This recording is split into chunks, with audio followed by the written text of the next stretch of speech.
बच्चों, मैं public inter college से अलका शर्मा आपको हिंदी पढ़ा रही हूँ। आज हम जो पाठ पढ़ेंगे उसका नाम है आप भले तो जग भला। क्या नाम है? आप भले तो जग भला, जिसके लेखक हैं श्रीमन नारायण। कौन है जिसके लेखक? श्रीमन नारायण। ठीक है, तो सबसे पहले बच्चों इस पाठ को पढ़ने से पहले मैं आपको इतना बता दूं कि आज हम ये जानेंगे कि इस पाठ के अंतर्गत लेखक ने हमको क्या संदेश देने के विषय में चर्चा की है। आप भले तो जग भला, जो ये शीर्षक रखा गया है, ये शीर्षक हमें क्या शिक्षा देता है? ये एक मुहावरा है, आप भले तो जग भला, अर्थात यदि हम सही हैं तो हमारी नजर में सारा संसार सही है, अर्थात जैसे हम होते हैं हमें सारा संसार वैसा ही दिखाई देता है। इस मुहावरे का ये अर्थ है। बहुत सारी छोटी छोटी कहानियों के द्वारा उन्होंने अपने दृष्टिकोण को स्पष्ट करने का यहाँ प्रयास किया है, तो वो सभी हम आज यहाँ पढ़ेंगे। ठीक है, चलिए मैं प्रारंभ करती हूँ पाठ आप भले तो जग भला। देखिए, इस पाठ में लेखक ने कहा है कि हमें केवल अपने से ही संतुष्ट नहीं होना चाहिए, है ना? केवल हमें अपने आप से संतुष्ट नहीं होना चाहिए, हमें दूसरों के विचारों का भी सम्मान करना चाहिए। ठीक, दूसरे के विचारों का सम्मान यदि हम करेंगे तो समाज में हमारा सम्मान होगा। यदि हम दूसरों के साथ अच्छा व्यवहार करेंगे तो वे भी हमारे साथ अच्छा व्यवहार करेंगे। ठीक है, चलिए पाठ शुरू करते हैं। अब जब मैं आपको पाठ पढ़ा रही हूँ तो आपको चाहिए कि आप अपनी किताब खोल लें आराम से, और किताब खोल करके पाठ संख्या 3 जिसका नाम है आप भले तो जग भला, पाठ पर अपना ध्यान केंद्रित करें और मेरे साथ साथ उसको पढ़ें। मैं यहाँ से व्याख्या दूंगी और आप वहां पंक्तियां पढ़िए। ठीक है। एक विशाल कांच के महल में न जाने किधर से एक भटकता हुआ कुत्ता घुस गया। लेखक एक कहानी बता रहे हैं छोटी सी कि एक बहुत बड़ा, विशाल माने बहुत बड़ा, कांच का महल था। न जाने किधर से एक भटका हुआ कुत्ता उसमें घुस गया। हजारों कांचों के टुकड़ों में अपनी शक्ल देखकर वह चौंका। वह जानवर है, उसको नहीं पता ये शीशे हैं। वो जैसे ही अंदर घुसा उसने बहुत सारे जानवर देखे, मैंने बहुत सारे कुत्ते देखे और चौंक पड़ा। उसने जिधर नजर डाली उधर हजारों कुत्ते दिखाई दिए। वह समझा कि ये सब उस पर टूट पड़ेंगे और उसे मार डालेंगे। चारों तरफ कुत्ते कुत्ते दिखाई दिए, उसको लगा आज ये कुत्ते तो मुझे जान से मार ही देंगे। अपनी शान दिखाने के लिए वह भौंकने लगा। उसे लगा मैं इन कुत्तों से कम थोड़े ही हूँ, ये कितने भी ताकतवर क्यों ना हो, मैं भी अपने आप में ताकतवर हूँ। ऐसा मान करके वो भौंकने लगा। उसे सभी कुत्ते भौंकते हुए दिखाई दिए। जब वह भौंका तो उसको सभी कुत्ते भौंकते हुए दिखाई दिए। उसकी आवाज ही की प्रतिध्वनि उसके कानों में जोर जोर से आने लगी। जब वह भौंका, कांच से की दीवारों से उसकी आवाज टकराई। आवाज टकरा करके वो जब दोबारा लौटकर उसके कानों में आने लगी तो उसको लगने लगा कि बहुत सारे कुत्ते मुझ पर जोर जोर से भौंक रहे हैं। उसका दिल धड़कने लगा। वह और जोर से भौंका। उसको डर लगने लगा। वह और जोर से भौंकने लगा। सब कुत्ते भी अधिक जोर से भौंकते दिखाई दिए। जब वो जोर से भौंका तो और कुत्ते भी जोर से भौंकने लगे। आखिर वह उन कुत्तों पर झपटा। वह ये नहीं जानता था शीशे में ये सब मेरे ही प्रतिबिंब है, यानी मेरी ही परछाई है, मेरी ही छाया शीशे में मुझको दिखाई दे रही है, ऐसा उसने नहीं समझा। वे भी उस पर झपटे। बेचारा जोर जोर से उछला, कूदा, भौंका और चिल्लाया। अंत में गश खाकर गिर पड़ा, यानी अंत में वो बेहोश होकर गिर पड़ा। कुछ देर बाद उसी महल में एक दूसरा कुत्ता आया। ध्यान रखना दोनों कुत्तों के बिहेवियर पर, यानी इनके जो व्यवहार है उसका हम अवलोकन करेंगे, दोनों के व्यवहार में क्या अंतर रहा और उससे ये निष्कर्ष निकालेंगे कि हमें कैसा व्यवहार करना चाहिए। कुछ ही देर बाद उस महल में दूसरा कुत्ता आया। उसको भी हजारों कुत्ते दिखाई दिए। वह डरा नहीं। प्यार से उसने अपनी दुम हिलाई। सभी कुत्तों की दुम हिलती दिखाई दी। जब उस कुत्ते की दुम हिली तो सभी की दुम हिलने लगी। वह खूब खुश हुआ और कुत्तों की ओर अपनी पूंछ हिलाता हुआ बढ़ने लगा। वो दूसरे कुत्तों की ओर अपनी पूंछ जब बढ़ा के हिला तो उसको लगा और सारे कुत्ते भी अपनी पूंछ हिला के उसकी ओर बढ़ रहे हैं, यानी हम जो बांटेंगे संसार में वही हमको मिलेगा, यानी हम जैसे होंगे दुनिया हमें वैसी ही दिखाई देगी। सभी कुत्ते उसकी ओर दुम हिलाते बढ़े। वह प्रसन्नता से उछला, कूदा, अपनी ही छाया से खेलता हुआ खुश हुआ और पूंछ हिलाता हुआ बाहर चला गया। क्योंकि वो खुश दिल था, इसीलिए उसको सभी खुश दिल दिखाई दिए, है ना।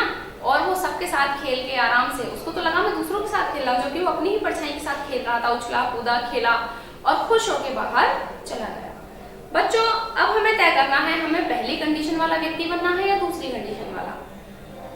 तो जहां तक मैं उम्मीद करूंगी हम में से कोई भी पहली कंडीशन वाला व्यक्ति बनना नहीं चाहेगा, क्योंकि वो कंडीशन है बच्चों जब हम खुद तो परेशानी में पड़ते हैं और दूसरों को भी परेशानी में डाल देते हैं, या ऐसा कहिए जब जब हम दूसरों को परेशानी में डालने की कोशिश करते हैं तब हम खुद भी परेशानी में पड़ जाते हैं।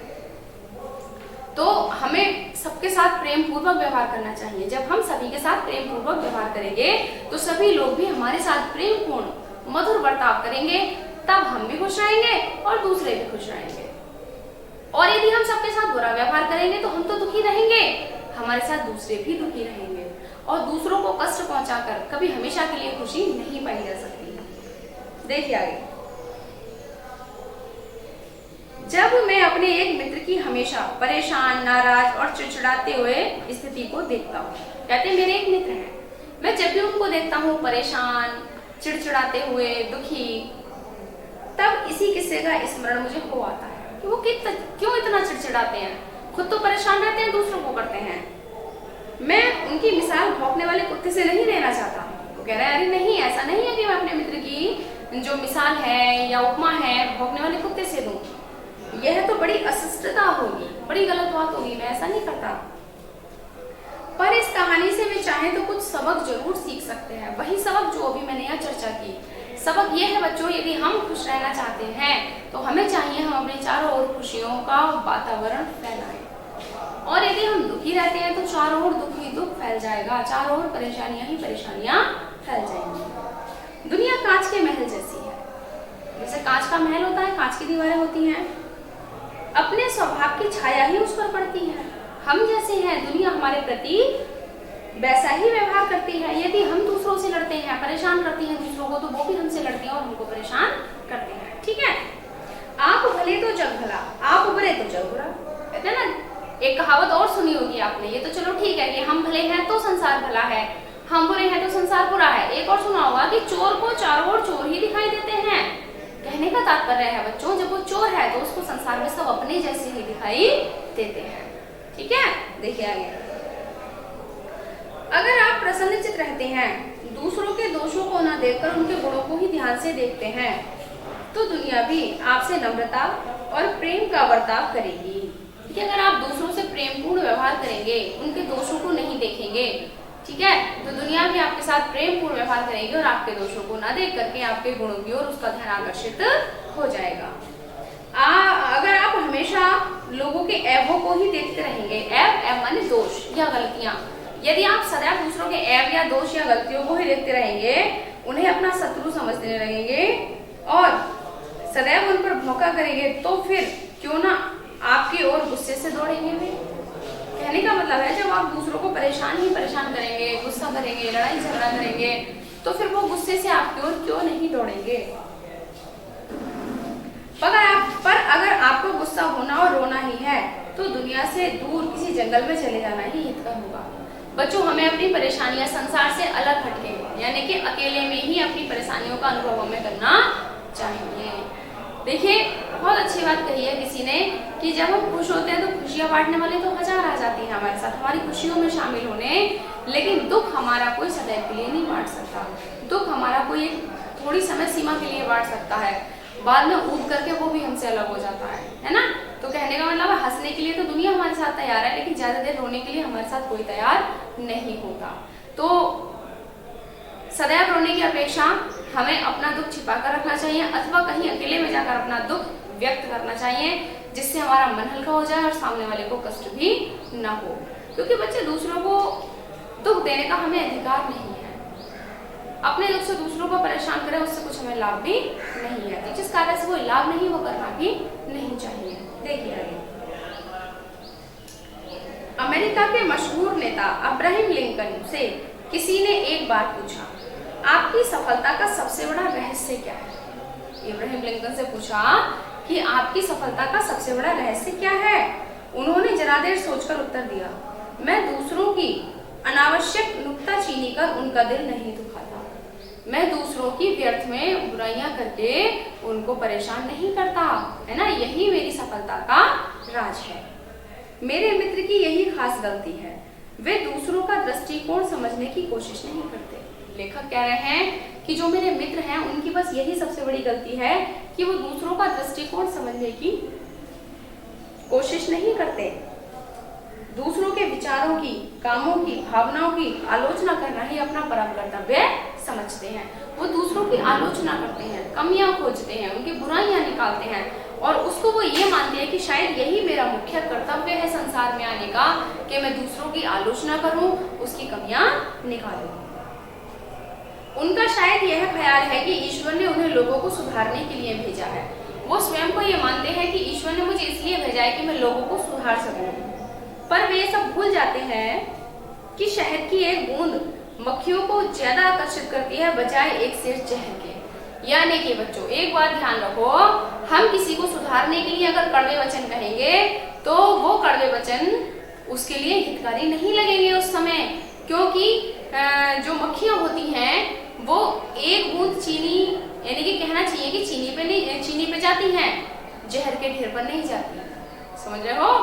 क्योंकि मक्खियों को चीनी अच्छी लगती है। ऐसे संसार के लोग हैं, उनको क्या है कि मीठे बातें अच्छी लगती हैं। अगर आप उनको सुधारने के लिए भी कह रहे हैं तो आप मीठे वाक्यों में कहिए, मीठे वचनों में कहिए, क्योंकि मीठापन सबसे बड़ा, कहते हैं ना मीठे वचन दुनिया में सबसे बड़ी औषधि है और कटु वचन तो तीर हैं जो घाव कर देते हैं हृदय के अंदर, ऐसे ऐसे घाव जो कभी भरे न जा सके।